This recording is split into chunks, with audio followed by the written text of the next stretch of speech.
tous et bienvenue dans ce nouveau numéro d'Entrecases. Au programme aujourd'hui, une rencontre avec un auteur un peu particulier puisqu'il est coordinateur culturel à la prison de Fresnes. Et il a raconté son histoire dans ce livre-ci, Symphonie carcérale. On est allé le rencontrer dans une librairie, qui était de passage à Paris. Et puis on ira ensuite dans un magnifique endroit, l'espace Comines, qui accueille actuellement l'exposition du Château des Étoiles. Vous savez, la fabuleuse série d'Alex Alice. L'exposition ira ensuite à la Galerie Maguen jusqu'au début octobre. L'occasion de vous découvrir ça en avant-première. Et puis, il y a le retour aussi du coup de cœur de des gestes de Laurent Genati. Il vous parlera de manga. Je vous dis ça tout à l'heure. Allez, on est parti, on va à la rubrique à bulles.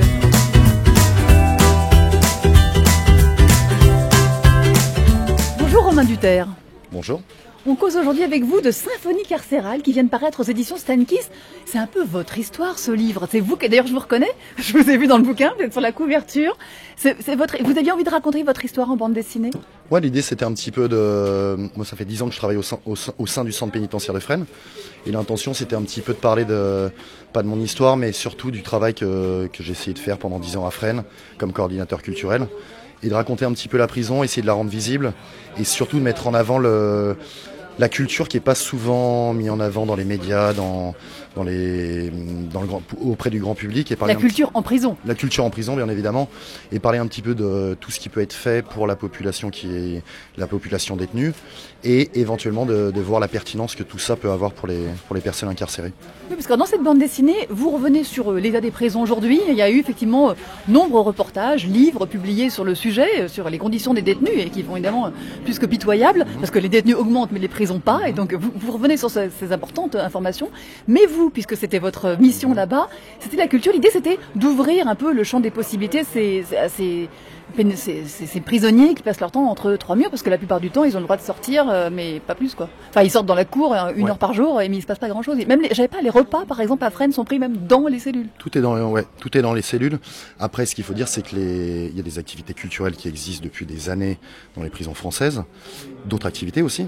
Des cours de l'enseignement national, de l'éducation nationale, des activités sportives, du culte. Donc il y a beaucoup de choses qui se passent et on entend peu parler. Et en même temps, toutes ces activités qui sont mises en place sont largement insuffisantes pour le nombre de détenus. Par exemple, à Fresnes, il y a 3000 détenus, 2900, 2800 hommes et environ 150 femmes. Et c'est vrai que ces activités sont largement insuffisantes au vu de la population qui est incarcérée. Et il faut savoir que l'oisiveté, en tout cas à mes yeux, est le principal problème en détention, puisque la plupart des détenus n'ont pas accès à des activités. Donc l'idée, en tout cas par la culture, c'est de les amener à sortir déjà de cellules, pratiquer une activité, découvrir une activité, pratiquer une activité qu'ils faisaient déjà à l'extérieur, et de les amener, on va dire, sur une dynamique d'insertion, de réinsertion. Mais alors vous, ce que vous avez envie d'apporter principalement, c'était de la musique. Peut-être aussi, parce que vous parliez du fait que c'était compliqué de donner de la culture à tout le monde parce qu'ils sont très nombreux.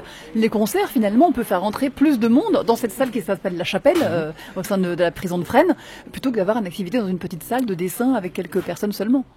Alors, pas vraiment. En fait, les activités culturelles dans toutes les prisons, c'est à la fois une partie atelier, où il y a beaucoup d'ateliers de théâtre, de musique, de danse, d'écriture, d'expression corporelle, de cirque, avec des musées nationaux, avec des festivals de musique, avec des petites compagnies, avec des intervenants individuels, des bénévoles. Et c'est l'essentiel de mon travail et du travail de tous les coordinateurs en prison. Et après, il y a une deuxième partie qui est plus une partie diffusion avec beaucoup de concerts, effectivement, en ce qui me concerne, parce que j'ai un prisme musical qui est particulièrement fort. Mais il y a aussi des pièces de théâtre, des lectures, des expositions.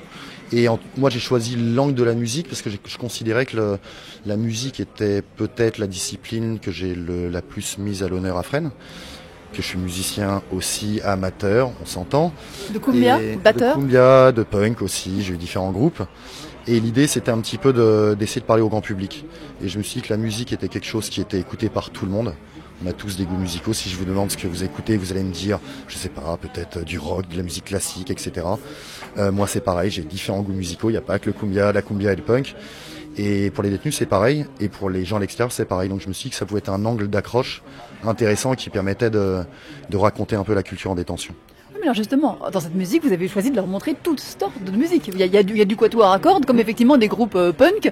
Ça, ils s'inscrivent pour pouvoir participer au concert. Il y en a certains qui viennent, même s'ils n'aiment pas forcément, ça les sort aussi de la cellule. Tout à fait. L'idée, c'est vraiment de proposer quelque chose de très très hétérogène, le plus large possible, puisqu'à Fresnes, on a, je vous dis, 2800 détenus hommes, avec des âges différents, avec 110 nationalités différentes, avec des histoires de vie différentes et forcément un intérêt pour la culture, un lien avec la culture et des goûts musicaux différents. Donc l'idée c'est vraiment de proposer, comme vous dites, à la fois de la musique classique, du punk, de la cumbia, des groupes de hip-hop qui viennent de Palestine, des groupes de musique serbe, des fanfares, etc., de la chanson française. Et des fois ça marche pas. Mais en général, ça marche plutôt pas mal parce que la musique est quelque chose qui, comme je dis, je pense qu'il parle à beaucoup. Et voilà, essayer de les ouvrir, les faire découvrir peut-être certaines choses, même si on a souvent des a priori sur ce que les uns et les autres peuvent écouter.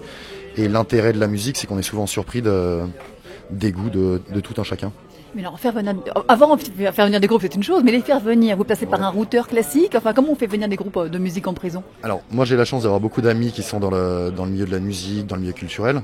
Donc, j'ai à la fois beaucoup de propositions d'amis qui me disent tiens, j'ai un groupe de cumbia par exemple qui vient dans 3 semaines à Paris, est-ce que ça t'intéresserait de les faire jouer? Donc après c'est des questions d'organisation, de budget bien évidemment.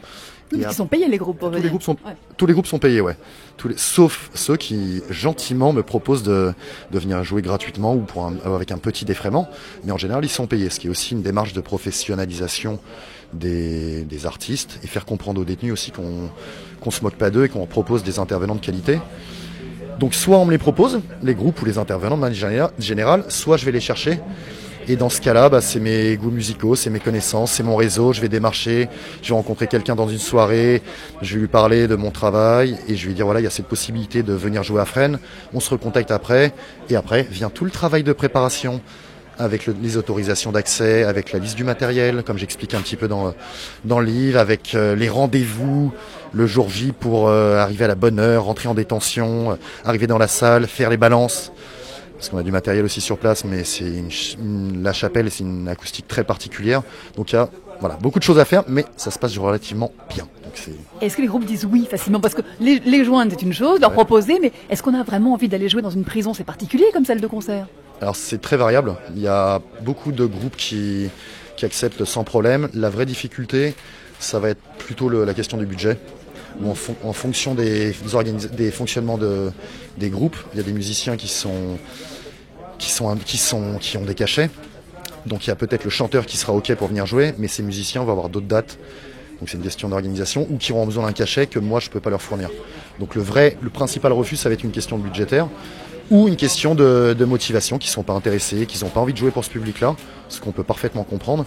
Mais on va dire qu'en général, les groupes que je démarche, il y a peut-être 70-80% des groupes qui acceptent.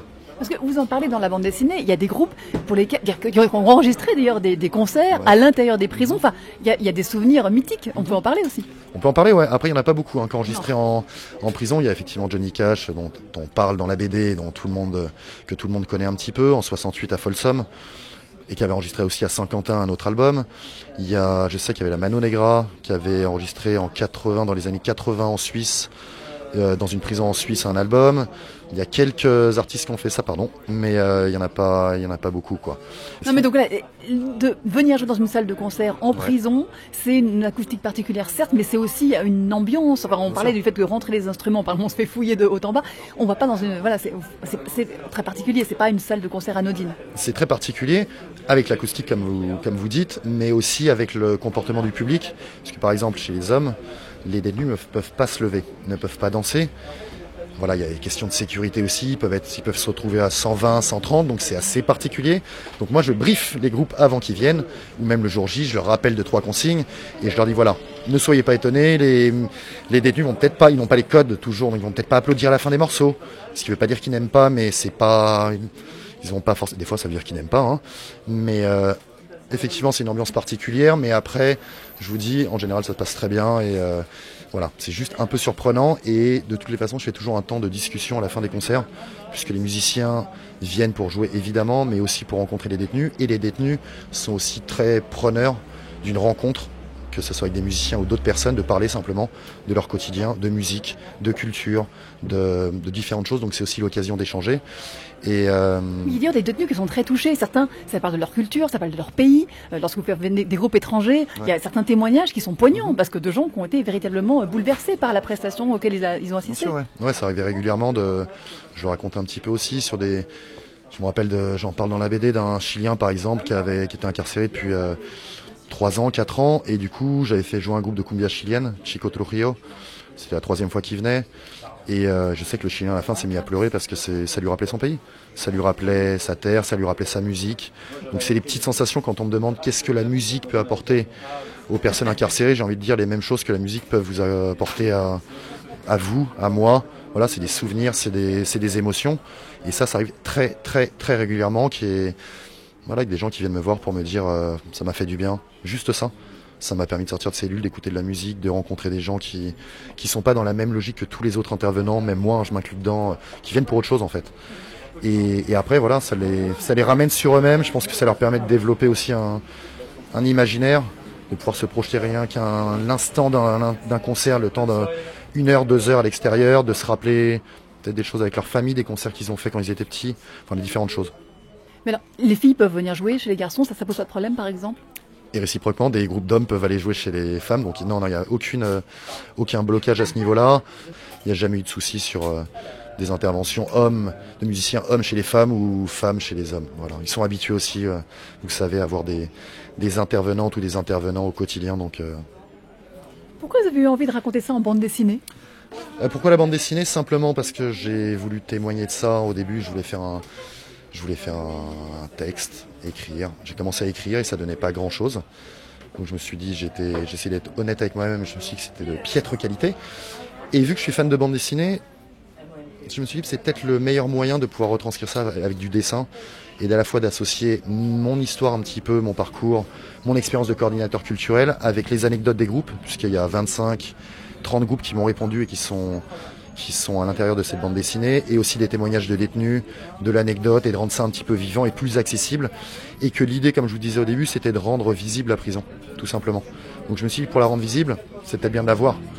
Donc ça, on a travaillé avec Julien Bouquet, mon dessinateur, et qui a travaillé à partir de toute une base d'archives documentaires, de photos que je pouvais avoir, de photos qui existent sur Internet, pour essayer de retranscrire ça au mieux. Et en même temps, on ne peut pas tout montrer. On va mettre les plans de la prison. Enfin, voilà, on ne fait pas ce qu'on veut en prison. Bien et sûr. Encore moins en images et en dessin. Tout à fait. J'avais ces contraintes-là, en sachant que je suis encore en poste aujourd'hui, qu'a priori je partirai de Fresnes le 15 ou 30 novembre.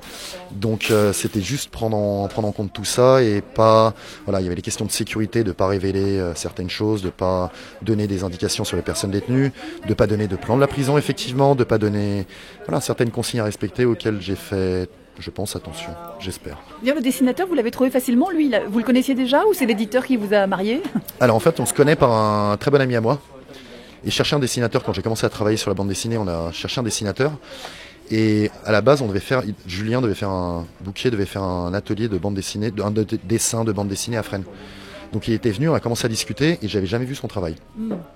J'avais vu un petit peu ce qu'il faisait, mais très rapidement.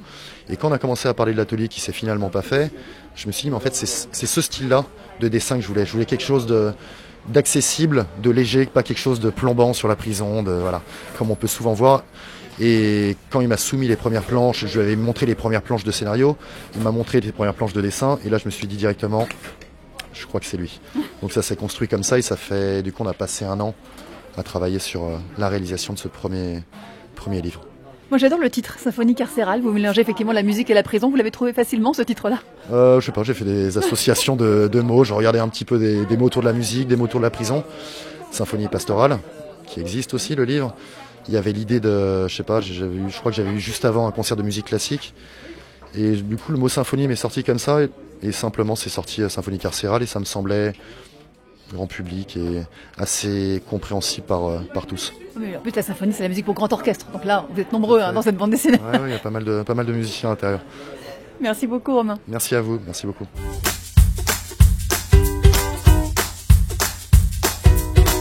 On a quitté la librairie parce que maintenant on va aller découvrir une très très belle exposition consacrée au Château des Étoiles, la série d'Alex Alice.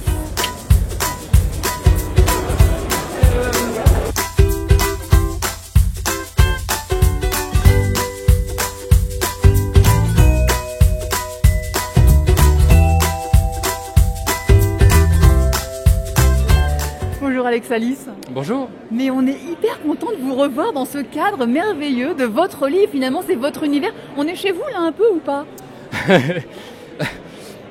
Un petit peu.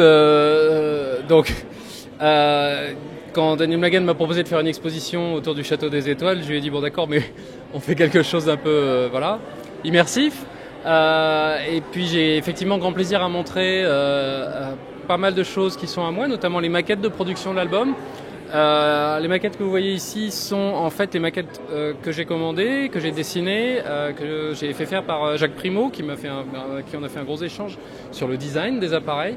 Et ce sont donc des maquettes dont je me sers tous les jours pour le dessin de la BD.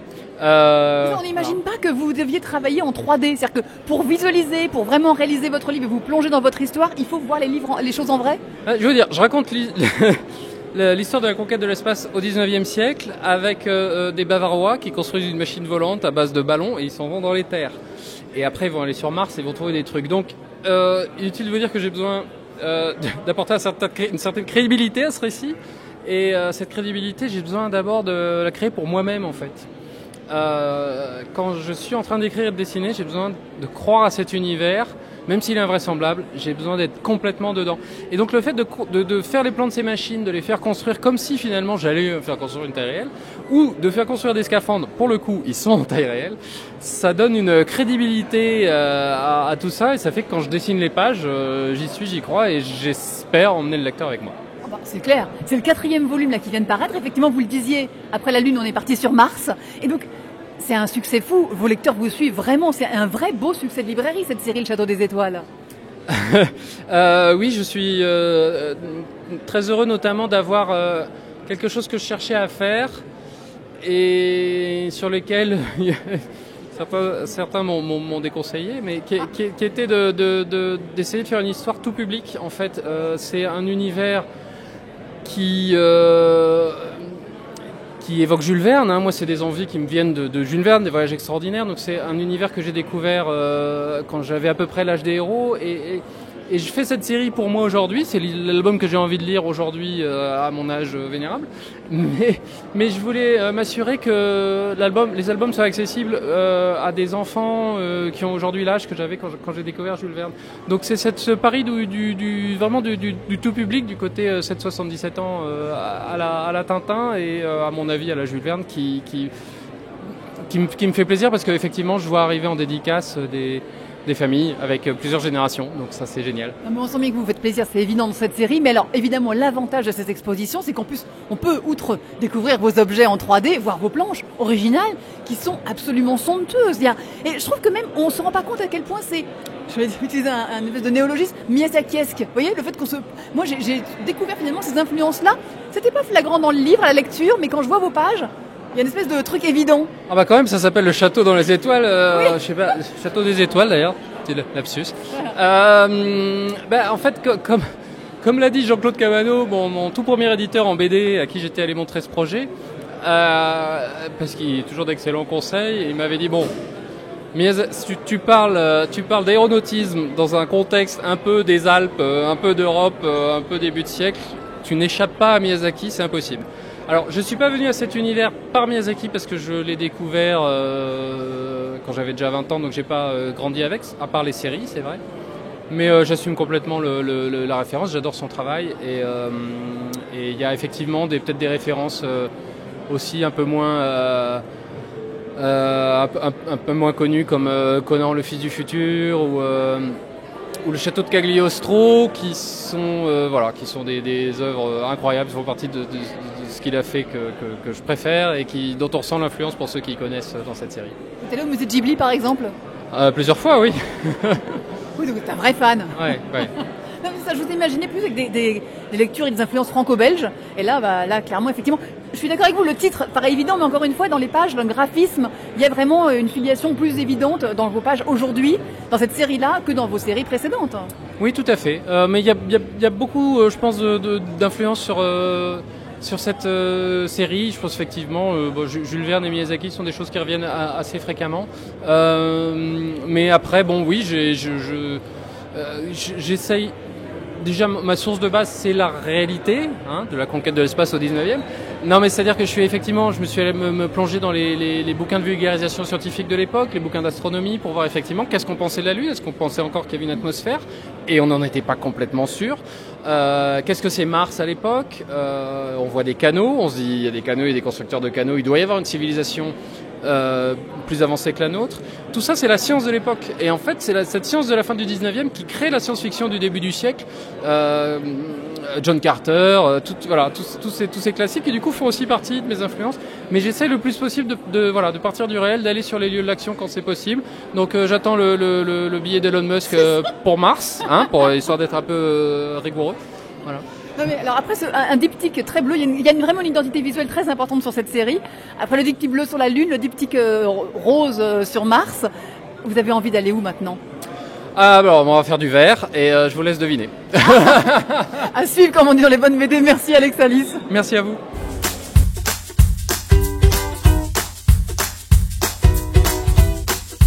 Bon, c'était magnifique, hein. Franchement, je vous invite véritablement, parce que là c'était l'espace Comines, ça va être fini dans quelques jours. En revanche, ça reprend ensuite à la Galerie Maguen, 36 rue du Louvre jusqu'au 6 octobre, donc il faut impérativement venir admirer ces planches originales et cette très belle scénographie autour du Château des Étoiles.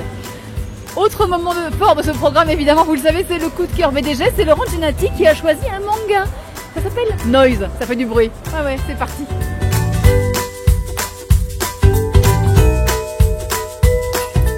Merci Emma, je vais effectivement parler de Noise, dont le premier tome vient de sortir chez Kiun. Il s'agit d'un manga, écrit et dessiné par Tetsuya Tsutsui. Pour ceux qui ne connaissent pas cet auteur, c'est l'un des maîtres du thriller avec des séries comme Prophecy, Manhole ou Poison City. Il a délaissé un cadre urbain cette fois pour la campagne japonaise. Il faut savoir que lui-même est originaire de la campagne. Et on assiste dans la campagne japonaise à un exode rural, sauf dans un petit village qui s'appelle Shishikari. Ils ont trouvé une sorte de recette miracle avec une figue, dont on peut voir l'exemplaire sur la couverture de ce manga, aux qualités gustatives exceptionnelles. Ce petit village est devenu subitement très riche et il attire les convoitises, mais aussi les travailleurs qui cherchent de quoi gagner leur croûte. Et un jour arrive un personnage un petit peu patibulaire qui cherche du travail. Et il tombe sur Kaite Izumi qui possède un verger. Et Kaite Izumi ne le sent pas trop et pour une bonne raison, c'est qu'en fait il apprend par la suite que ce personnage est un repris de justice qui a commis un crime assez sordide et qui est sorti de prison et qui cherche du boulot. Alors ce qui est intéressant dans les scénarios de Tsutsui, c'est qu'il nous fait mettre à la place de ces personnages. Qu'aurait-on fait à la place de Kaite Izumi? Est-ce qu'on l'aurait embauché? Est-ce qu'on l'aurait chassé? Il va s'en suivre un drame dont je ne vous révèle évidemment pas les teneurs. Et c'est le premier tome en fait d'une série qui va comporter 3 tomes.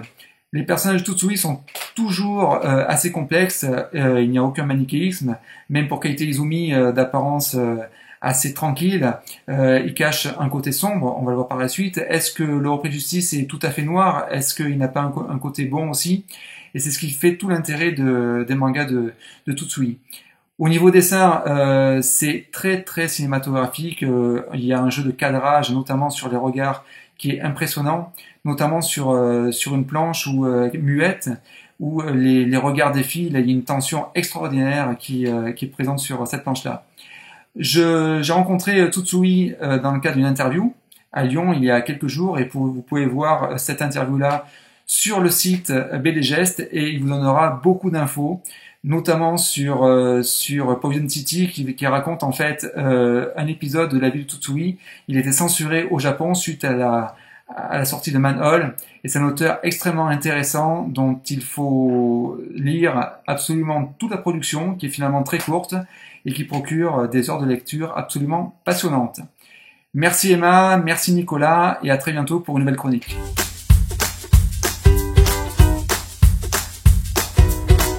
Merci beaucoup Laurent Genati, on ira lire ça, promis. Merci aussi évidemment à Nicolas derrière la caméra pour toutes les très très belles images dans cette émission.